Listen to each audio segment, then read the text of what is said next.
J'ai fabriqué des cerfs-volants, j'ai pris ce qu'on m'avait donné. J'ai fait avec ce que j'avais, du bois, du tissu et du fil. J'ai assemblé les ossatures pour qu'elles soient solides et légères. J'ai collé le tissu dessus, essayé de les faire voler.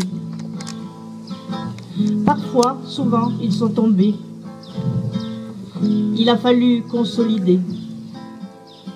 Changer le tissu pour un plus léger, recoller les bords qui s'étaient cassés, y fixer un fil sans qu'il soit trop lourd, ficelle solide mais presque invisible.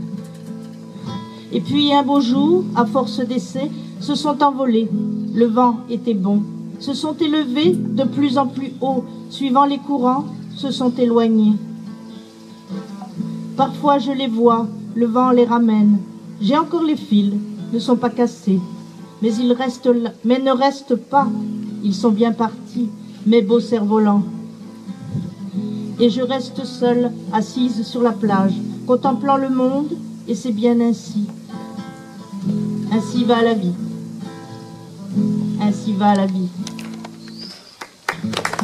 Avant, les jeunes filles, les bonnes de la maison, se retrouvaient enceintes, violées par le patron. Elles n'avaient pas le choix. Virée par la patronne, seule avec son bébé, le bébé c'était mon père. Elle a dû se débrouiller, elle n'a pas eu le choix. Enfin veuf, le grand-père a épousé la bonne, une famille retrouvée, mais plein d'autres marmots, elle n'avait pas le choix. L'enfant pas vacciné a chopé la polio, c'est la faute pour sûr, punition du bon Dieu, il n'y avait qu'à pas faire ça. Quand le marmot est devenu instit, il a eu des enfants qui ont dû étudier, ils n'ont pas eu le choix. Il fallait bien se venger de cette société où les handicapés sont toujours délaissés sans avoir de vrai choix. L'un a fait du théâtre, il a été renié. L'autre voulait faire psycho et s'est retrouvé juge. Ils n'ont pas trop eu le choix. La bonne Rosalie, si c'était aujourd'hui, aurait pu faire passer l'embryon imposé. Elle aurait décidé.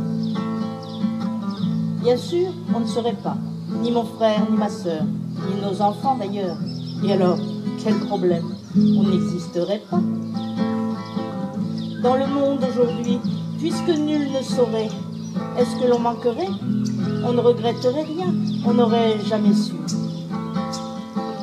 Maintenant, c'est bien mieux pour nous et pour nos filles. Quand on a un bébé, c'est qu'on l'a désiré.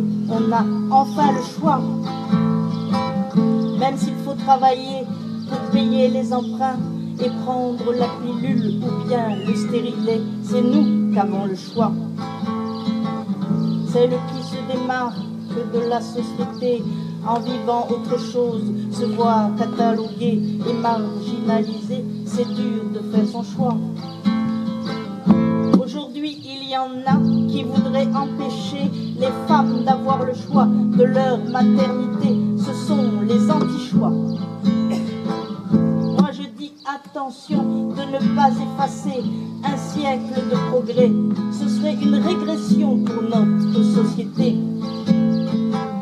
Mais moi, je garde espoir. On peut choisir sa vie, chercher, trouver sa voie, garder la tête haute et assumer ses choix. Surtout avoir le choix et vivre dans la joie, puisqu'on y est ici.